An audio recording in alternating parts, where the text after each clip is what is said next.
Welcome back to మన channel. So ఈరోజు అయితే ఒక కంటెంట్తో మీ ముందుకు వచ్చాను. అది ఎలా ఉందో జర మీరు చెప్పండి. ఈ సంక్రాంతి వచ్చిందంటే నాకు టెన్షన్ మొదలవుతుంది. అరే అన్న ఏంటన్నా గాలిపటాలకు మాంజాలు పెట్టుకుని ఆడుతున్నారు ఏందన్నా? దానివల్ల ఎంతమందికి ఇబ్బంది అవుతుంది తెలుసా? పైన పక్షులు చెప్పుకుంటే అన్న కాళ్ళకు కాళ్ళు ముడివేసుకొని చనిపోతున్నాయన్న. మనుషులన్న బండ్ల మీద పోతుంటే గొంతు కోసుకొని పోతున్నాయన్న. ఎంతమంది అన్న కింద పడలేదు. రీసెంట్గా మన కుక్కట్పల్లి కూడా ఒక ఇన్సిడెంట్ వచ్చింది అన్న. అన్న జర ఆడండి అన్న, ఆడదండలేను. పైన ఉన్న గాలిపటాన్ని తెంపాలని చూసుకుంటూ కింద ఉన్న మనుషుల ప్రాణాలు తెంపేస్తున్నారు కదా అన్న.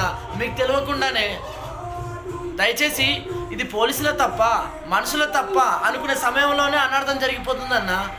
అనర్థానికి ఎవరన్నా కారణం మనం కాదా అన్న? మన రిలేటివ్స్, మన అమ్మ వాళ్ళు, మన అక్క వాళ్ళు, చెల్లె, తమ్ముడు, అన్న వీళ్ళు ఎంతోమంది బండి మీద రోజు ప్రయాణిస్తూనే ఉన్నారు కదన్న. వాళ్ళకి ఎవరికన్నా ఒకరికి మాంజా అడ్డొస్తే ఎంత బాధపడతామన్నా?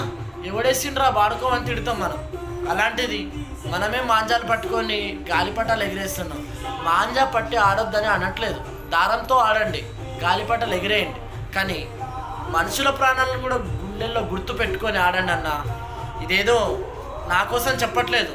రీసెంట్గా నాకు ఇగో ఇక్కడ ఆడికి స్లోగా పోవడం వల్ల నేను ఆ మాంజాన్ని ఇట్లా పట్టేసినా, కానీ అదే స్పీడ్గా పోయి ఉంటే ఈరోజు నేను మీ ముందు మాట్లాడేవానికి అవునో కాదో తెలియదండి నేను.